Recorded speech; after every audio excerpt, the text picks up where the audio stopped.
La description du pèlerinage, le Hajj. Celui qui veut faire le Hajj, il peut choisir en trois types de Hajj. Al-Tamattu', Al-Qarin, Al-Ifrad. Le Tamattu' se désacralise après le Umrah, tandis que le Qarin et le Ifrad restent en état de sacralisation. Les actes du Hajj commencent le 8e jour du 12e mois de l'Hégire, Zul Hijjah, et terminent le 13e jour du même mois, et leur ordre de succession est comme suit. Le 8e jour est appelé Yawm al-Tarwiyah. Il est appelé ainsi parce que les pèlerins se fournissaient de l'eau que leur suffisait pour Mina et Arafat, car il n'y avait pas de l'eau. Le 8e jour, il est recommandé aux serviteurs de se sacraliser pour le Hajj avant la prière du Zohr, et de se sacraliser à partir de l'endroit où il est. Alors, s'il est à Mina, il se sacralise de Mina. Il prend son bain rituel, se parfume, met ses habits de sacralisation, et il prononce les paroles suivantes. Ô Allah, me voici pour accomplir le pèlerinage, me voici soumis. Ô Allah, me voici soumis, me voici soumis. Point de divinité digne d'adoration en dehors de toi. Me voici soumis, les louanges, les bienfaits t'appartiennent, ainsi que leur royauté. Point de divinité digne d'adoration en dehors de toi. Il prend la route vers Mina, et il y prie le Zohr, le Asr, le Maghrib, le Isha et le Fajr du jour suivant. Chaque prière en son temps, en raccourcissant celle de 4 unités à 2. Il restera à Mina jusqu'au lever du soleil du 9e jour. Et c'est le jour d'Arafat. Le 9e jour, le jour d'Arafat. Dès que le soleil se lève ce jour-là, le pèlerin se dirige vers Arafat en invoquant. Et l'acte recommandé, c'est de se diriger à la mosquée Namira et d'y rester jusqu'au moment du Zohr si cela lui est possible. Et Namira est un endroit qui se trouve avant Arafat dans ses alentours. Dès que le soleil quitte son zénith et l'heure de Zohr arrive, il est recommandé au chef des musulmans ou son assistant d'exhorter les pèlerins en accordance de la situation et en précisant sur le monothéisme, les rites du Hajj et les préceptes de l'islam. Ensuite, il y prie à Arafat le Zohr et le Asr, raccourcis à l'heure du Zohr. Si le pèlerin est entré directement à Arafat et n'a pas arrêté à Namira, il lui est permis. Rester en une station à Arafat. La station de Arafat signifie la présence du pèlerin à Arafat au 9e jour, soit qu'il est debout ou assis ou n'importe quelle autre posture. Il ne veut pas dire obligatoirement se mettre debout. La station d'Arafat est un des piliers du Hajj, et sans lui, il n'y a pas de Hajj, car le prophète, paix et salutation d'Allah sur lui, a dit « Le Hajj, c'est Arafat ». Le moment pour la station d'Arafat commence à l'aube du 9e jour jusqu'à l'aube du 10e jour. Et n'importe qui a pu être présent, même pour un court moment pendant ce jour, est considéré parmi ceux qui étaient à Arafat. Et son Hajj est valide. Tandis que celui qui l'a raté, il n'y a pas de Hajj pour lui, selon ce qu'a dit Ibn Abbas, qu'Allah soit satisfait de lui. Celui qui a attrapé Arafat avant le lever du Hajj a obtenu le Hajj. Quant à l'endroit qu'il faut se mettre, Arafat est en entier un endroit de stationnement. Le prophète, paix et salutation d'Allah sur lui, s'est mis à côté de la colline face à la Qibla et a dit « Je me suis mis ici, et Arafat en entier est un endroit de stationnement. S'il est possible à quelqu'un de se tenir là où a été tenu le prophète, paix et salutation d'Allah sur lui, qu'il le fasse, sinon n'importe où à Arafat. Il n'est pas permis de stationner dans la vallée de Horana, qui se trouve juste avant Arafat, et ni d'escalader la montagne ou les montants des rochers. Et Arafat a ses limites bien connues avec ses insignes bien visibles et bien clairs dans toutes les directions. Ce que le pèlerin fasse durant cette station à Arafat. En ce jour, il est légiféré pour le pèlerin de se diriger vers la Qibla, d'invoquer Allah autant qu'il peut, tout en se montrant humble, soumis, faible et qu'il a grand besoin d'Allah exalté soit-il, et qu'il supplie et répète ses vœux. Le prophète, paix et salutation d'Allah sur lui, a dit « Le meilleur des invocations est celui du jour de Arafat. Et le meilleur de ce qui a été dit par moi et les prophètes avant moi, que la paix soit sur eux, il n'y a d'autre divinité qu'Allah unique, sans associé. À lui la royauté, à lui la louange, et il est capable de toutes choses. Et qu'il préfère les invocations prescrites sans difficulté. Et s'il lit le Coran, c'est bien. Qu'il augmente aussi le salut sur le prophète, paix et salutations d'Allah sur lui. Et sur le pèlerin de se rappeler de la grandeur de ce jour et de sa vertu, et qu'Allah se montre plus généreux envers ses serviteurs. Qu'il exalté soit-il se venge d'eux auprès des anges et les éloigne de l'enfer. Le prophète, paix et salutations d'Allah sur lui, a dit: il n'y a pas de jour où Allah éloigne ses serviteurs de l'enfer plus que le jour d'Arafat. Et il se rapproche d'eux, puis il se venge d'eux devant les anges, et il dit: qu'est-ce qu'il voulait? Et aux pèlerins de profiter de chaque instant de ce jour, de renouveler la repentance, de s'auto-évaluer et de ne pas perdre du temps dans des discussions et des conversations futiles. Le départ de Arafat. Le pèlerin quitte Arafat pour Muzdalifa après le coucher du soleil. Il n'est pas permis de partir avant le coucher du soleil, et s'il quitte avant le coucher du soleil, il doit y retourner même pendant la nuit. Et s'il n'y retourne pas, il doit sacrifier un animal, soit un mouton, ou bien le 7e d'une chamelle, ou bien le 7e d'une vache. Le 10e jour de Dhul Hijjah, le départ pour Muzdalifa est d'y passer la nuit. Après le coucher du soleil, les pèlerins quittent Arafat pour Muzdalifa, et c'est recommandé aux pèlerins de partir en paix et avec dignité, afin de ne pas nuire aux gens en implorant. Quand il arrive à Muzdalifa, il prit le Maghrib et Isha regroupés et raccourcissant la Salat l'Aïcha avant de descendre ses bagages et ses affaires. La loi de passer la nuit à Muzdalifa. Il doit passer la nuit à Muzdalifa, la nuit du 10e, et il y prit le Fajr à la première heure. Il ne quitte pas Muzdalifa avant le Fajr, sauf s'il y a une exception, comme les femmes faibles ou les enfants ou ceux qui les accompagnent, ou ceux qui servent les pèlerins. Il est permis pour ces gens de quitter Muzdalifa à la fin de la nuit, quand la lune disparaît. Que fait le pèlerin à Muzdalifa? Quand il prit le Fajr, il est recommandé qu'il aille à la Mash'ar al-Haram qui se trouve à Muzdalifa. Puis, il se consacre aux invocations et aux implorations en levant sa main. Et il continue avec cela jusqu'à la dispersion de la lumière du matin. Sinon, n'importe à quel endroit à Muzdalifa, selon la parole du prophète, paix et salutations d'Allah sur lui. Je me suis mis ici, et le tout est un endroit de stationnement. Le tout ici, c'est Muzdalifa. Et lorsqu'il quitte Muzdalifa, il lui était recommandé de ramasser 7 petits cailloux pour lancer lors du premier jour seulement. Quant à pour les autres jours qui restent, il va les ramasser à Mina, et il peut les ramasser n'importe où. Le 10e jour, qui est le jour de Eid, le pèlerin quitte Muzdalifa peu avant le lever du soleil pour se diriger vers Mina, en récitant le Talbiya. Et lorsqu'il arrive à la vallée de Mahasir, qui se trouve entre Mina et Muzdalifa, il se précipite. Et quand il arrive à Mina, il commence avec les actes du jour d'Eid. En général, ces actes sont le lancement des cailloux sur la grande Jamarat al-Aqaba, le sacrifice, le rasage et le raccourcissement des cheveux, le tawaf, le sarg entre Safa et Marwa, le lancement des cailloux sur la grande Jamarat al-Aqaba, et c'est la première acte du jour d'Eid. Lorsqu'il arrive à Mina, il se dirige vers la grande Jamarat al-Aqaba. C'est la dernière Jamara aux côtés du Mina et la première aux côtés de Mecca. Et lorsqu'il y arrive, il cesse le Talbiya et lance 7 petits cailloux consécutivement en disant Allahu Akbar avec chaque lancement de cailloux. Le moment recommandé pour le lancement des cailloux commence dès le Fajr du jour de Eid, et s'il a lancé avant le Fajr durant la nuit, il lui est permis.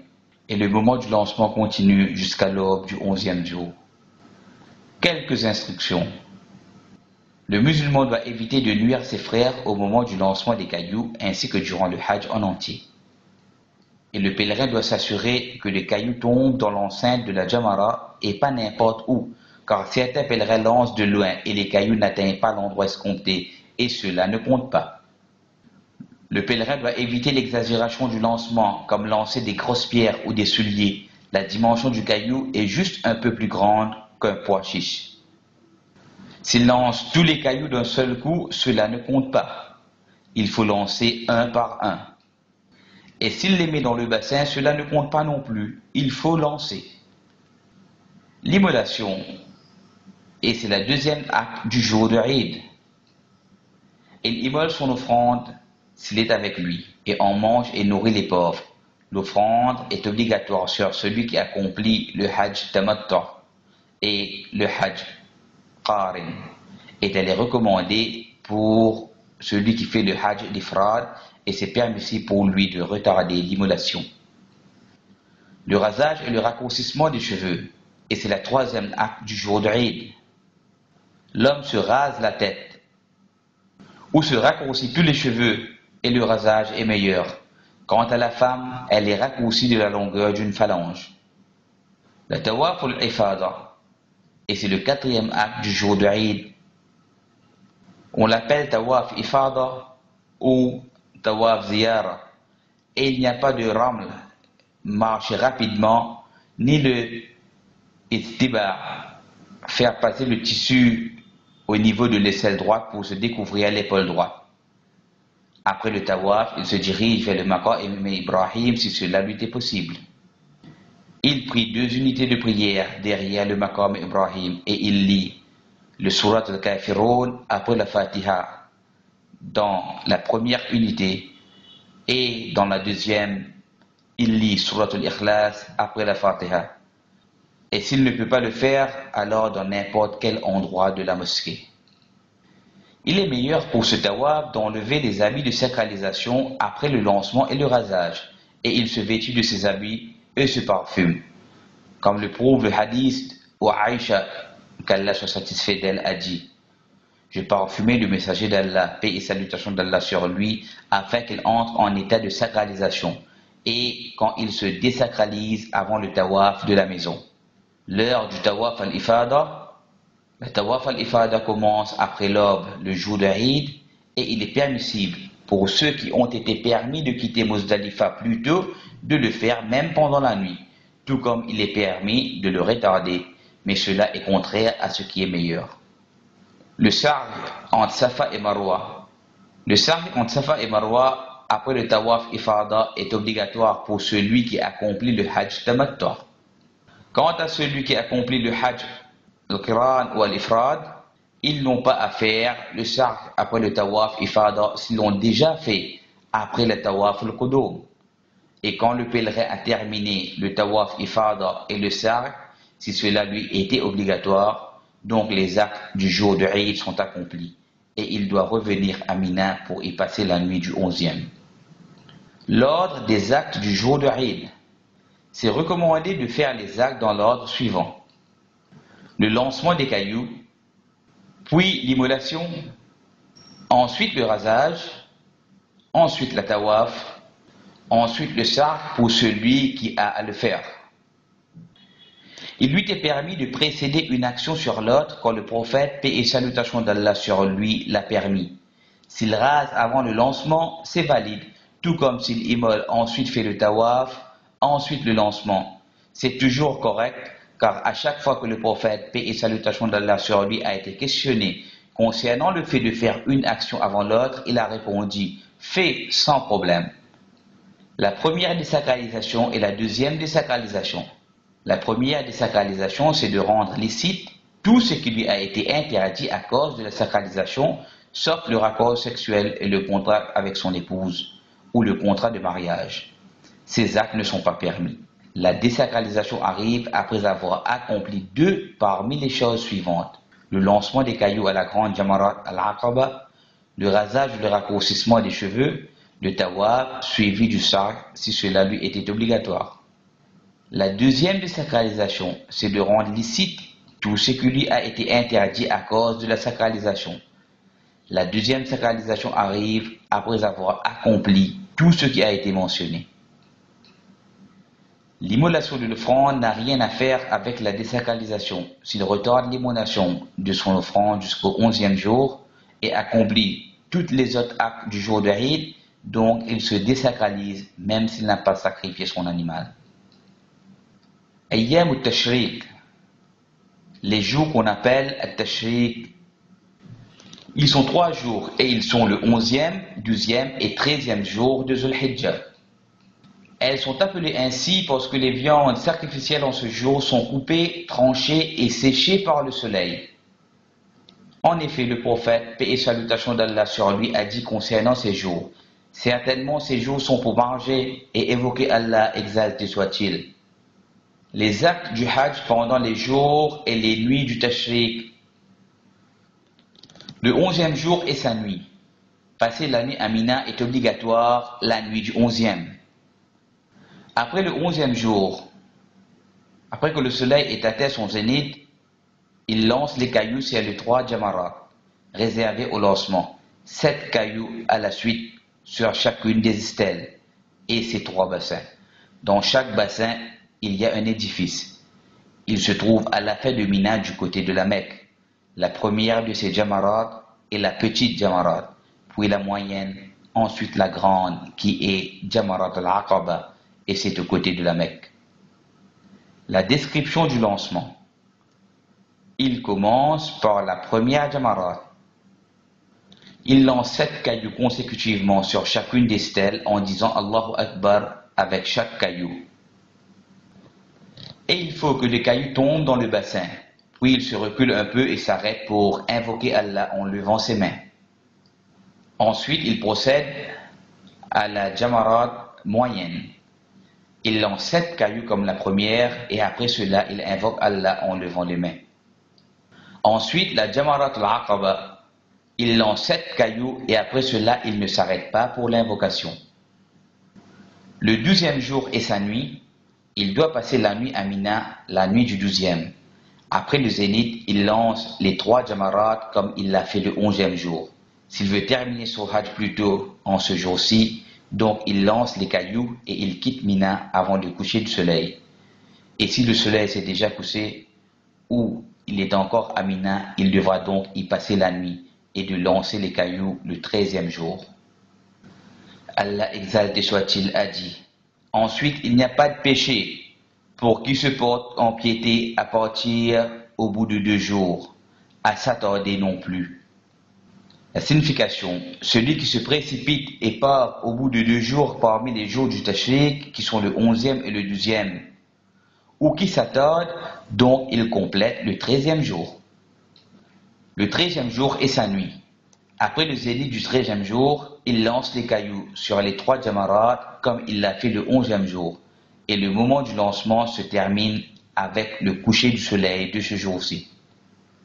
Le pèlerin peut retarder le lancement des cailloux d'un jour pour le jour qui suit, même s'il le retarde jusqu'au dernier jour, parce que les jours du Tashriq sont tous les jours et moments pour le lancement. La description du lancement, s'il l'a retardé, est de commencer avec le lancement pour le premier jour, ensuite il retourne et recommence pour le prochain jour, et ainsi de suite, et ceci après que le soleil ait atteint son zénith. Le tawaf al-wida, qui est le tawaf d'adieu. Quand le pèlerin veut quitter la Mecque, il accomplit le tawaf d'adieu, et c'est parmi les obligations du Hajj. Et il n'y a pas de sa'i après le tawaf, et le tawaf d'adieu a été allégé pour les femmes menstruées. Retarder le tawaf ifada jusqu'au tawaf al-wida, le pèlerin peut retarder le tawaf ifada jusqu'au tawaf al-wida, mais c'est contraire de ce qui est meilleur. Et il peut se contenter du tawaf ifada au tawaf al-wida à condition qu'il a fait l'intention pour le tawaf ifada. Et cela même s'il a accompli le sa'i après le tawaf. Et c'est ainsi que s'achève le hajj. Et il prie qu'Allah exalté soit-il l'accepte de lui.